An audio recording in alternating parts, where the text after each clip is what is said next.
ओम श्री गणेशाय नमः। अथ श्री विष्णुपूजा स्तोत्रम्। शान्ताकारं भुजगशयनं पद्मनाभं सुरेशं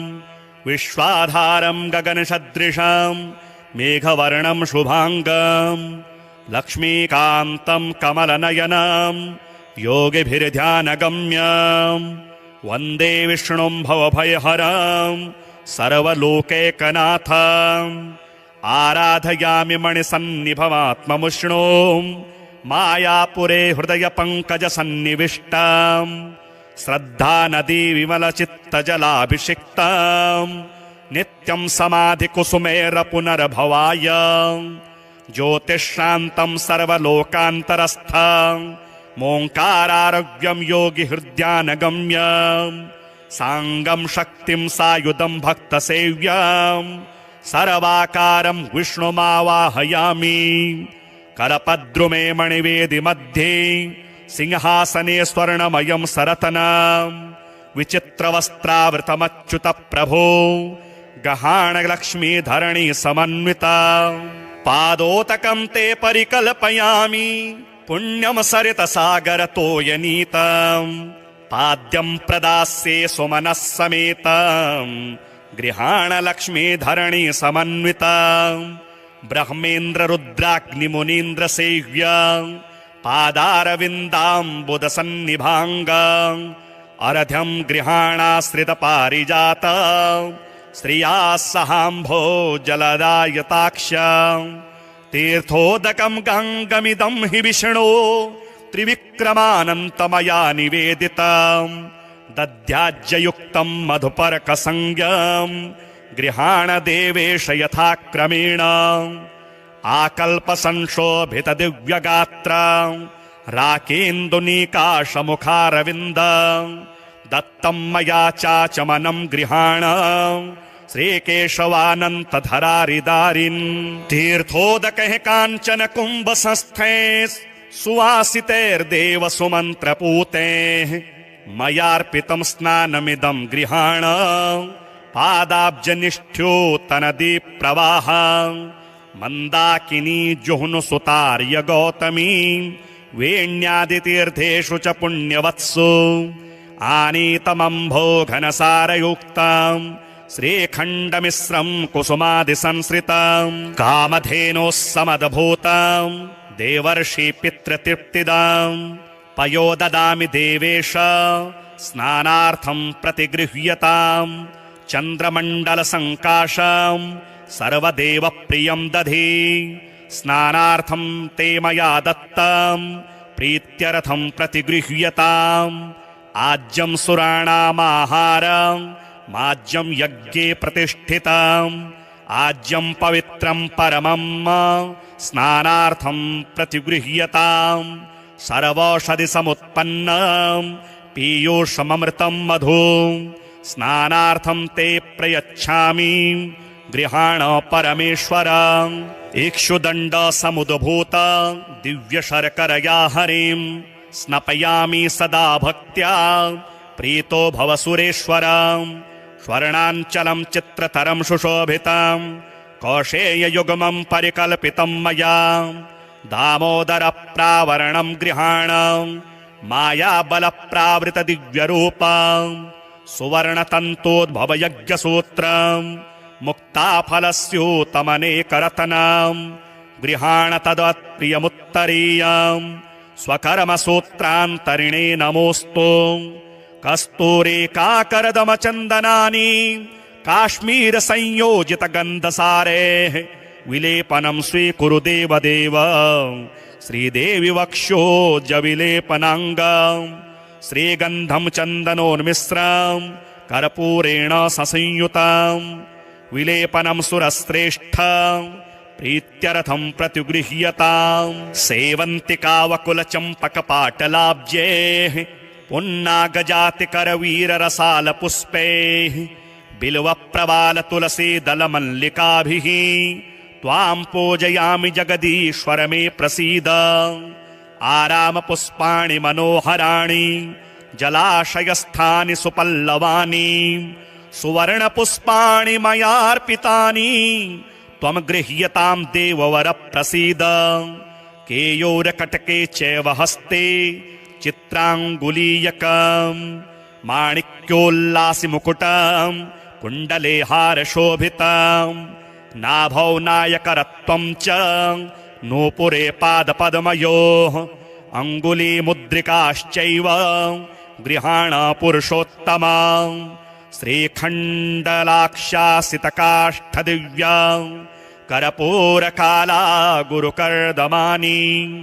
स्वचोरकाचन्दनदेवदारो मासीनखं शैलजपूजिकाश्च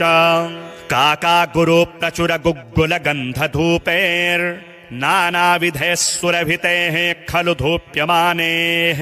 त्वां धूपयामि रघुपुङ्गव वासुदेव लक्ष्मीपते मयदयां कुरु लोकनाथ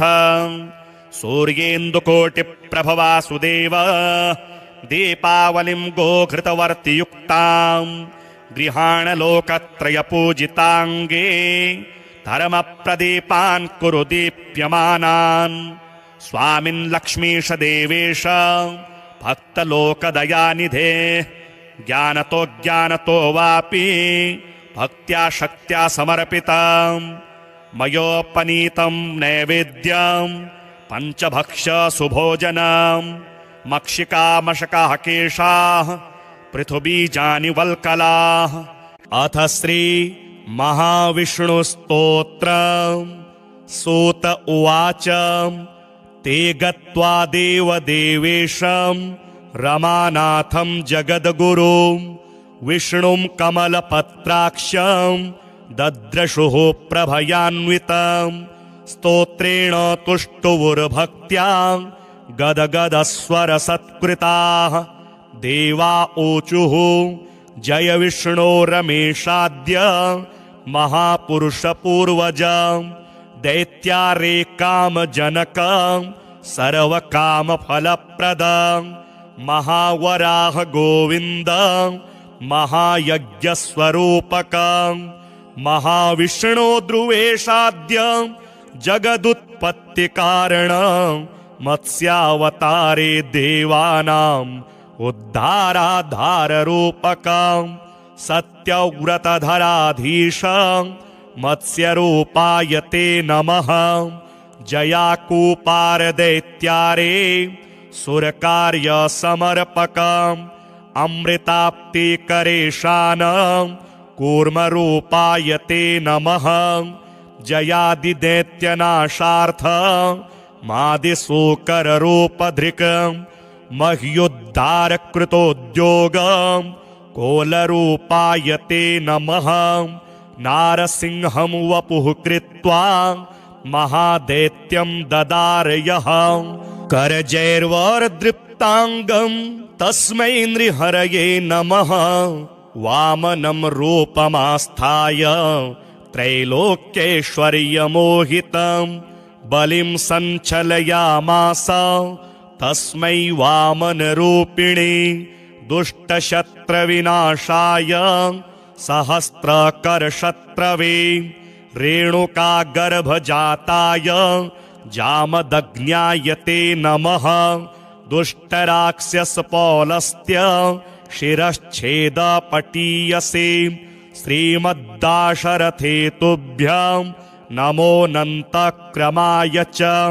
कंसदुर्योधनाद्यैश्च दैत्यैः पृथिवीशलाञ्छनैः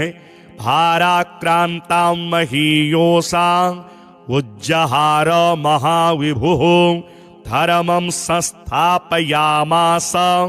पापं कृत्वा सुदूरतः तस्मै कृष्णाय देवाय नमोऽस्तु बहुधा विभो दुष्टयज्ञविघाताय पशुहिंसानिवृत्तये बौद्धरूपं दधौ योऽसौ तस्मै देवाय ते नमः म्लेच्छप्रायेऽखिले लोके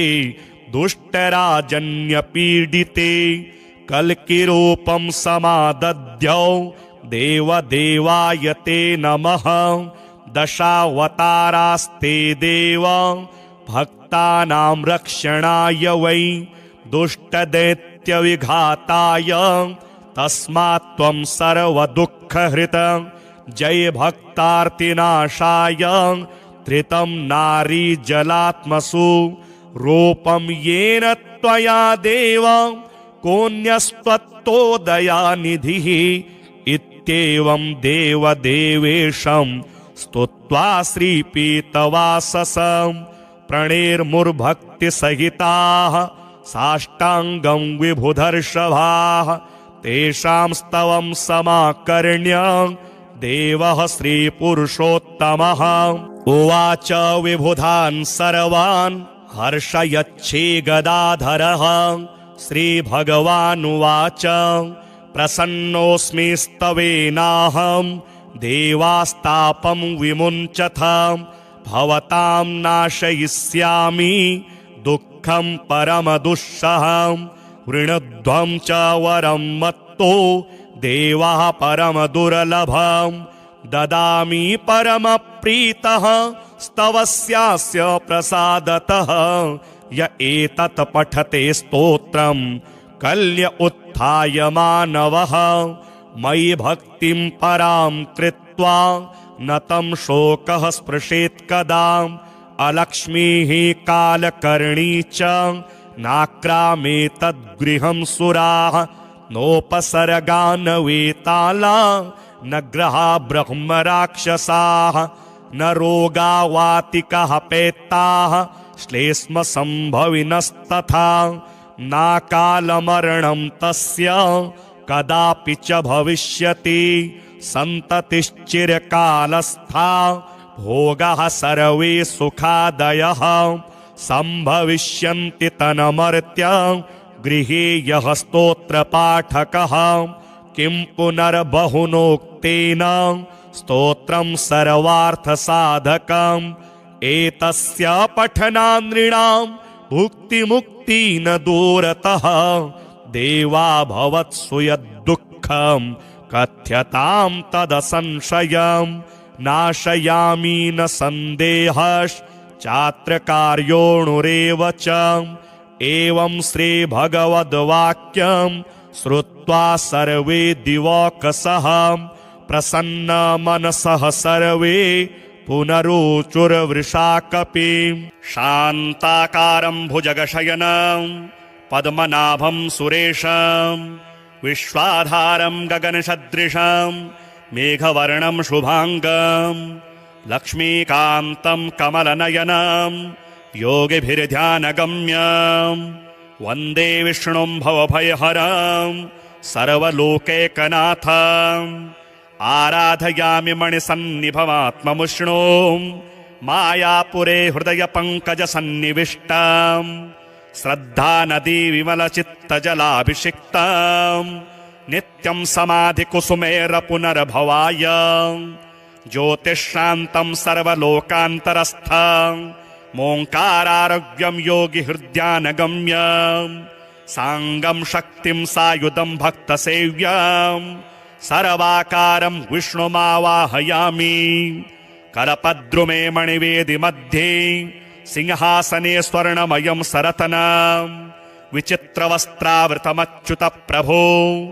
गहाणलक्ष्मी धरणी समन्विता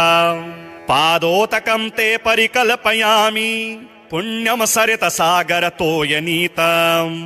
पाद्यं प्रदास्ये सुमनः समेतं गृहाणलक्ष्मी धरणी समन्विता ब्रह्मेन्द्र रुद्राग्निमुनीन्द्र सेव्या पादारविन्दाम्बुदसन्निभाङ्गं अर्घ्यं गृहाणाश्रितपारिजात श्रिया सहाम्भो जलदायताक्ष्यं तीर्थोदकं गङ्गमिदं हि विष्णो त्रिविक्रमानन्तमया निवेदितं दध्याज्ययुक्तं मधुपर्कसंज्ञं गृहाणदेवेश यथाक्रमेण आकल्पसंशोभितदिव्यगात्रं राकेन्दुनीकाशमुखारविन्दं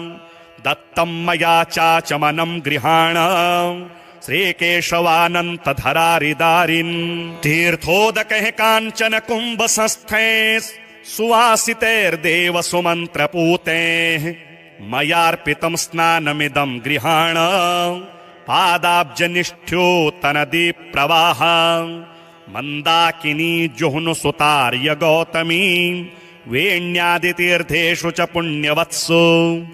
आनीतमम्भो घनसारयुक्ताम् श्रीखण्डमिश्रम् कुसुमादिसंसृताम् कामधेनोः समदभूताम् देवर्षि पितृतृप्तिदाम् पयो ददामि देवेश स्नानार्थम् प्रतिगृह्यताम् चन्द्रमण्डलसङ्काशाम् सर्वदेव प्रियम् दधि स्नानार्थम् ते मया दत्ताम् प्रीत्यर्थम् प्रतिगृह्यताम्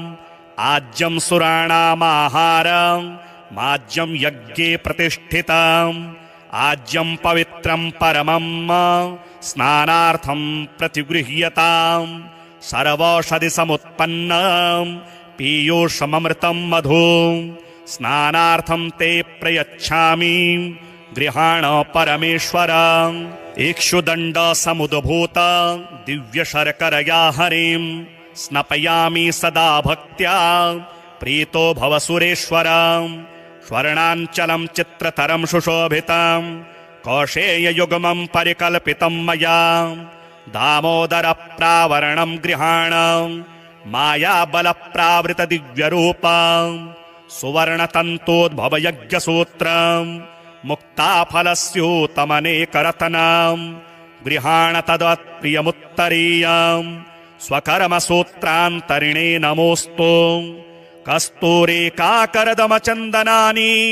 काश्मीरसंयोजितगन्धसारेः विलेपनम् स्वीकुरु देवदेव श्रीदेवि वक्षोजविलेपनाङ्गम् श्रीगन्धम् चन्दनोन्मिश्रम् कर्पूरेण ससंयुतम् विलेपनम् सुरश्रेष्ठ प्रीत्यर्थम् प्रतिगृह्यताम् सेवन्तिकावकुलचम्पकपाटलाब्जैः पुन्नागजातिकरवीररसालपुष्पैः बिल्वप्रवालतुलसीदलमल्लिकाभिः त्वाम् पूजयामि जगदीश्वर मे प्रसीद आरामपुष्पाणि मनोहराणि जलाशयस्थानि सुपल्लवानि सुवर्णपुष्पाणि मयार्पितानि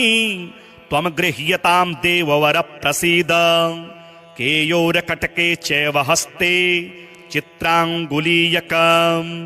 माणिक्योल्लासि मुकुटम् कुण्डले हारशोभितम् नाभौ नायकरत्वम् च नूपुरे पादपद्मयोः अङ्गुलीमुद्रिकाश्चैव गृहाण पुरुषोत्तमा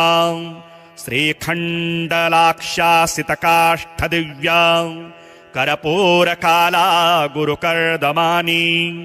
स्वचोरकाचन्दनदेवदारो मासीनखं शैलजपूजिकाश्च काकागुरुप्रचुरगुग्गुलगन्धधूपैर्नानाविधैः सुरभितेः खलु धूप्यमानेः त्वाम् धूपयामि रघुपुङ्गव वासुदेव लक्ष्मीपते मयदयाम् कुरु लोकनाथ सूर्येन्दुकोटिप्रभ वासुदेव दीपावलिम् गोघृतवर्तियुक्ताम् गृहाण लोकत्रयपूजिताङ्गे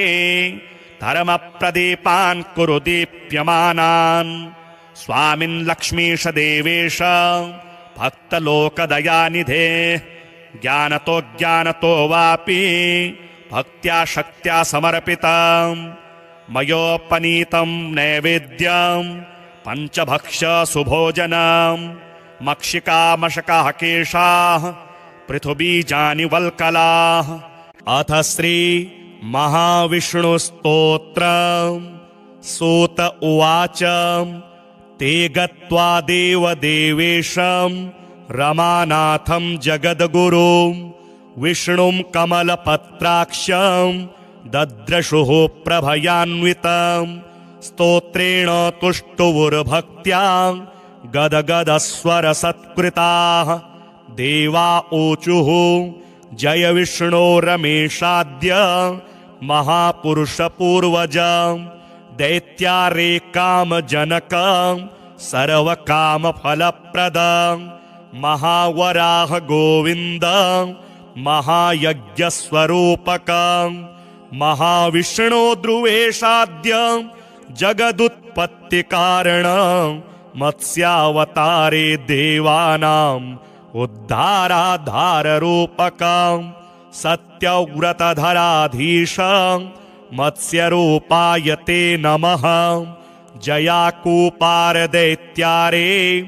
सुरकार्य समर्पक अमृताप्तिकरेशान कूर्मरूपाय ते नमः जयादिदैत्यनाशार्थ मादिशूकररूपधृक् मह्युद्धारकृतोद्योग कोलरूपाय ते नमः नारसिंहं वपुः कृत्वा महादैत्यं ददारयः करजैर्वरदृप्ताङ्गं तस्मै नृहरये नमः वामनं रूपमास्थाय त्रैलोक्यैश्वर्यमोहितं बलिं सञ्चलयामास तस्मै वामनरूपिणे दुष्टशत्रविनाशाय सहस्रकरशत्रवे रेणुकागर्भजाताय जामदग्न्याय ते नमः दुष्टराक्षसपौलस्त्य शिरश्छेदपटीयसे श्रीमद्दाशरथे तुभ्यं नमोऽनन्तक्रमाय च कंसदुर्योधनाद्यैश्च दैत्यैः पृथिवीशलाञ्छनैः भाराक्रान्तां महीयोषाम् उज्जहार महाविभुः धर्मं संस्थापयामास पापं कृत्वा सुदूरतः तस्मै कृष्णाय देवाय नमोऽस्तु बहुधा विभो दुष्टयज्ञविघाताय पशुहिंसानिवृत्तये बौद्धरूपं दधौ योऽसौ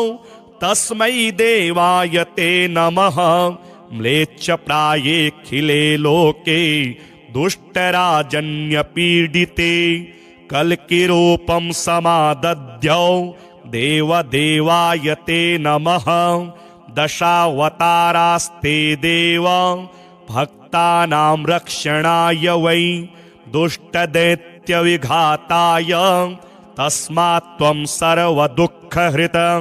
जय भक्तार्तिनाशाय धृतं नारी जलात्मसु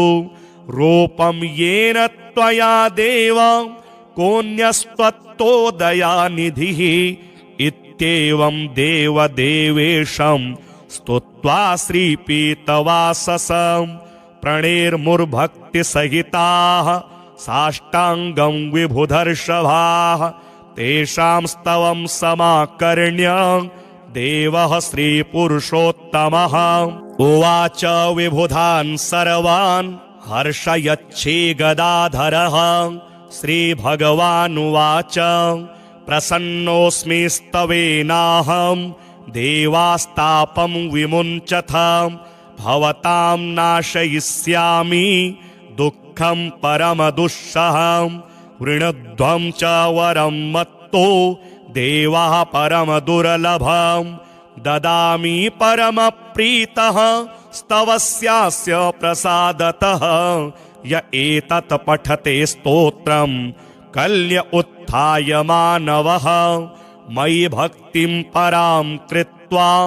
न तं शोकः स्पृशेत् कदा अलक्ष्मीः कालकर्णी च नाक्रामेतद्गृहं सुराः नोपसर्गान् वेताला न ग्रहा ब्रह्मराक्षसाः न रोगावातिकाः पैत्ताः श्लेष्मसम्भविनस्तथा नाकालमरणं तस्य कदापि च भविष्यति सन्ततिश्चिरकालस्था भोगाः सर्वे सुखादयः सम्भविष्यन्ति तन्मर्त्य गृहे यः स्तोत्रपाठकः किं पुनर्बहुनोक्तेन स्तोत्रं सर्वार्थसाधकम् एतस्य पठनात् नृणां भुक्तिमुक्ति न दूरतः देवा भवत्सु यद्दुःख दुःखं कथ्यतां तदसंशयं नाशयामि न सन्देहश्चात्र कार्योऽणुरेव च। एवं श्रीभगवद्वाक्यं श्रुत्वा सर्वे दिवौकसः प्रसन्नमनसः सर्वे पुनरुचुर्वृषाकपिं। शान्ताकारं भुजगशयनं पद्मनाभं सुरेशं विश्वाधारं गगनसदृशं मेघवर्णं शुभांगं लक्ष्मीकान्तं कमलनयनं योगिभिर्ध्यानगम्यं वन्दे विष्णुं भवभयहरं सर्वलोकैकनाथम्। आराधयामि मणिसन्निभमात्ममुष्णों मायापुरे हृदयपङ्कजसन्निविष्टां श्रद्धानदी विमलचित्तजलाभिषिक्तां नित्यं समाधिकुसुमेरपुनर्भवाय ज्योतिःशान्तं सर्वलोकान्तरस्थं मोङ्कारारोग्यं योगिहृद्यानगम्यं साङ्गं शक्तिं सायुधं भक्तसेव्यं सर्वाकारं विष्णुमावाहयामि। करपद्रुमे मणिवेदि मध्ये सिंहासने स्वर्णमयं सरतनं विचित्रवस्त्रावृतमच्युत प्रभो गहाणलक्ष्मीधरणी समन्विता। पादोतकं ते परिकल्पयामि पुण्यं सरितसागरतोयनीतं पाद्यं प्रदास्ये सुमनः समेतं गृहाणलक्ष्मीधरणी समन्विता। ब्रह्मेन्द्र रुद्राग्निमुनीन्द्र सेव्या पादारविन्दाम्बुदसन्निभाङ्गं अर्घ्यं गृहाणाश्रितपारिजात श्रिया सहाम्भो जलदायताक्ष्या। तीर्थोदकं गङ्गमिदं हि विष्णो त्रिविक्रमानन्तमया निवेदितं दध्याज्ययुक्तं मधुपर्कसंज्ञं गृहाणदेवेश यथाक्रमेण। आकल्पसंशोभितदिव्यगात्रं राकेन्दुनीकाशमुखारविन्दं दत्तं मया चाचमनं गृहाणं श्रीकेशवानन्तधरारिदारिन्। तीर्थोदकैः काञ्चन कुम्भसंस्थे सुवासितैर्देव सुमन्त्रपूतैः मयार्पितं स्नानमिदं गृहाणं पादाब्जनिष्ठ्योत्तनदीप्रवाहं मन्दाकिनी जुह्नुसुतार्य गौतमी वेण्यादितीर्थेषु च पुण्यवत्सु आनीतमम्भो घनसारयुक्तं श्रीखण्डमिश्रं कुसुमादिसंश्रितं कामधेनोः समद्भूतं देवर्षि पितृतृप्तिदां पयो ददामि देवेश स्नानार्थं प्रतिगृह्यतां चन्द्रमण्डलसङ्काशं सर्वदेवप्रियं दधि स्नानार्थं ते मया दत्तं प्रीत्यर्थं प्रतिगृह्यताम् आज्यं सुराणामाहारं माज्यं यज्ञे प्रतिष्ठितम् आज्यं पवित्रं परमं स्नानार्थं प्रतिगृह्यताम् सर्वौषधिसमुत्पन्नं पीयूषममृतं मधु स्नानार्थं ते प्रयच्छामि गृहाण परमेश्वर। इक्षुदण्ड समुद्भूत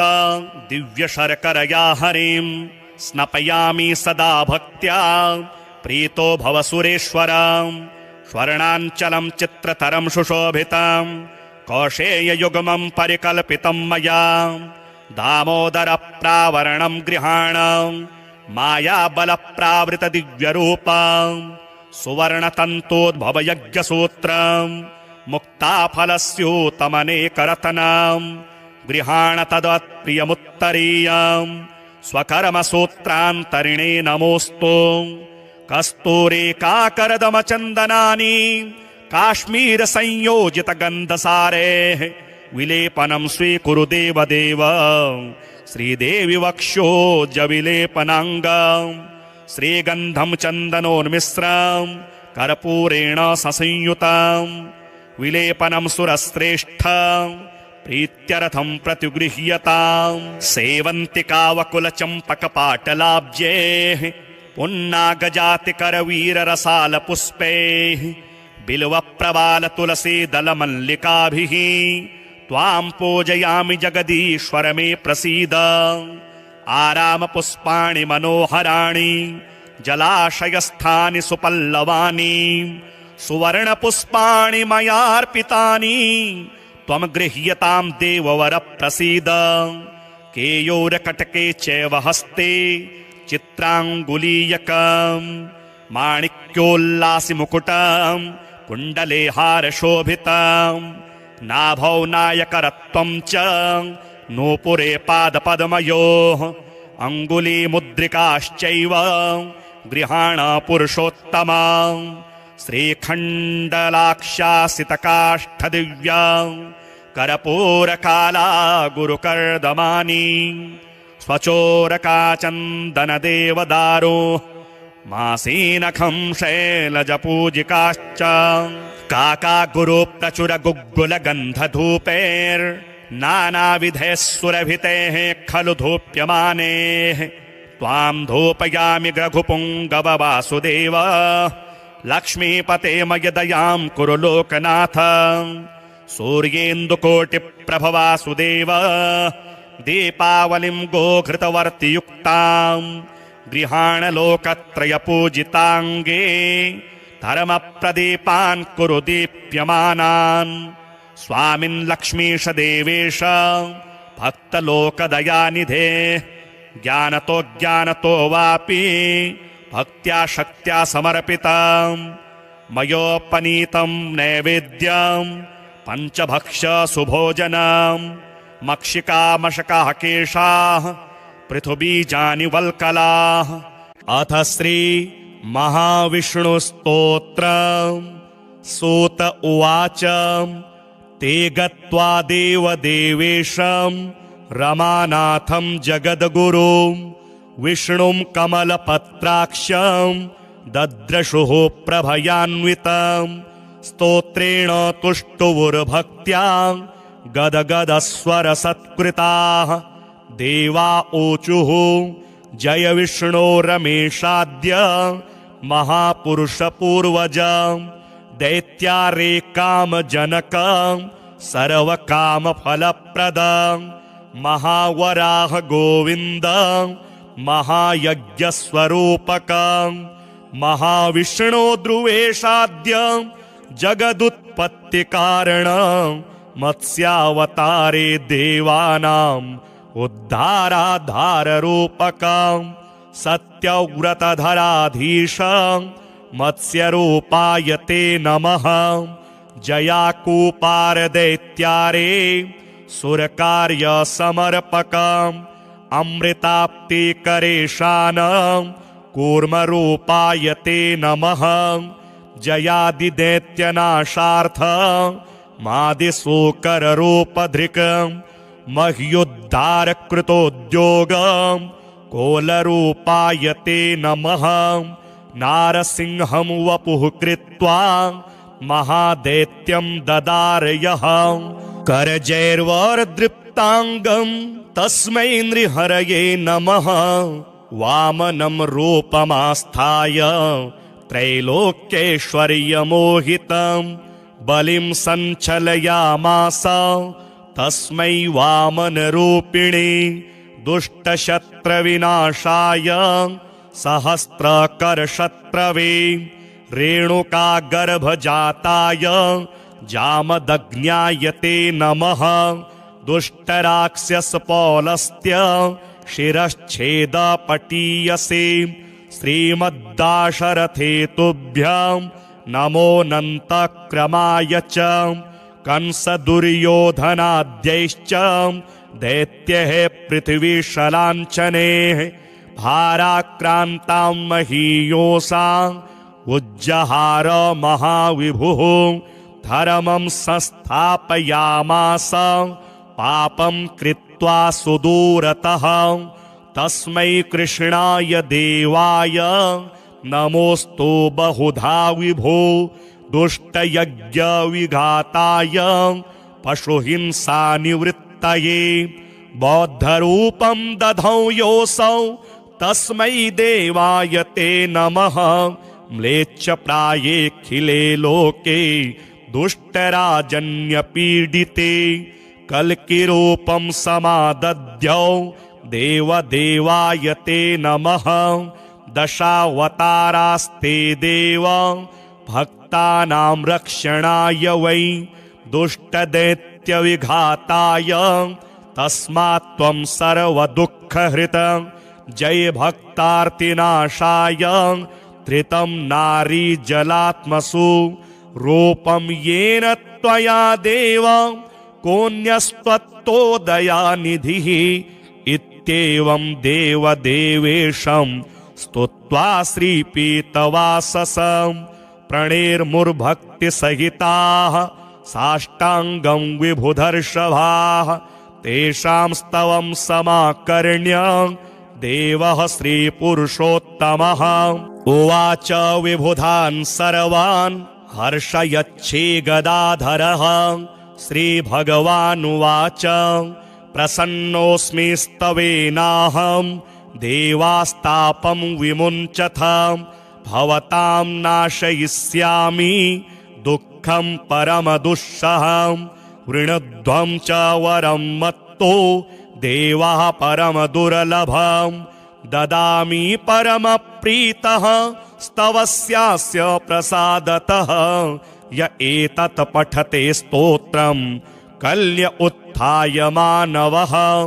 मयि भक्तिं परां कृत्वा न तं शोकः स्पृशेत् कदा अलक्ष्मीः कालकर्णी च नाक्रामेतद्गृहं सुराः नोपसर्गान् वेताला न ग्रहा ब्रह्मराक्षसाः न रोगा वातिकाः पेत्ताः श्लेष्मसम्भविनस्तथा नाकालमरणं तस्य कदापि च भविष्यति सन्ततिश्चिरकालस्था भोगाः सर्वे सुखादयः सम्भविष्यन्ति तन्मर्त्य गृहे यः स्तोत्रपाठकः किं पुनर्बहुनोक्तेन स्तोत्रं सर्वार्थसाधकम् एतस्य पठनात् नृणां भुक्तिमुक्ति न दूरतः देवा भवत्सु यद्दुःखं कथ्यतां तदसंशयं नाशयामि न सन्देहश्चात्र कार्योऽणुरेव च एवं श्रीभगवद्वाक्यं श्रुत्वा सर्वे दिवौकसः प्रसन्नमनसः सर्वे पुनरुचुर्वृषा कपिम्।